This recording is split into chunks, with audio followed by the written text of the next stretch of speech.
ડભોઈના ઢાલનગર વસાહતોનો 3 કિલોમીટરનો રસ્તો બન્યો મરણતોલ। તંત્રની ઘોર બેદરકારીથી ગ્રામજનોમાં ભારે રોષ।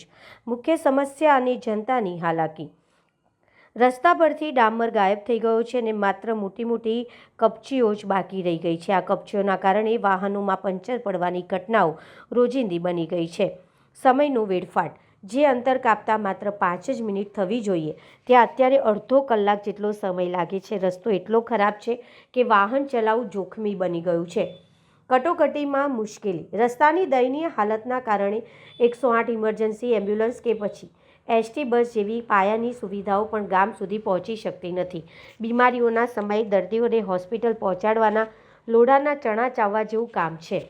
શિક્ષણ પર અસર। શાળાએ જતા બાળકોને ભારે હાલાકી વેઠવી પડે છે। સરકારી પરિવહન ન મળતા વાલીઓને ખાનગી વાહનોમાં જોખમી મુસાફરી કરાવી બાળકોને નિશાળે મોકલવા પડે છે। તંત્રની લાલિયાવાડી ક્યાં સુધી? ગ્રામજનોના જણાવ્યા અનુસાર આ બાબતે તંત્રને અનેકવાર લેખિત અને મૌખિક રજૂઆતો કરવામાં આવી છે, છતાં પણ તંત્ર દ્વારા રસ્તા પર પેચવર્ક ખાડા પૂરવા કરવાની પણ તસ્દી લેવામાં આવતી નથી। અડધો રસ્તો તો સાવ નાબૂદ થઈ ગયો છે।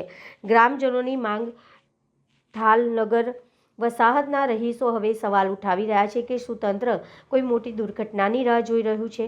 જો વહેલી તકે આ રસ્તાનું નવેસરથી નિર્માણ કે મજબૂત રિપેરિંગ કરવામાં નહીં આવે તો આ વિસ્તારના ખેડૂતો અને નગરજનો નવેસરથી નિર્માણ કે મજબૂત રિપેરિંગ કરવામાં આવે તેવી આ વિસ્તારોના ખેડૂતો અને નગરજનોની માંગ છે।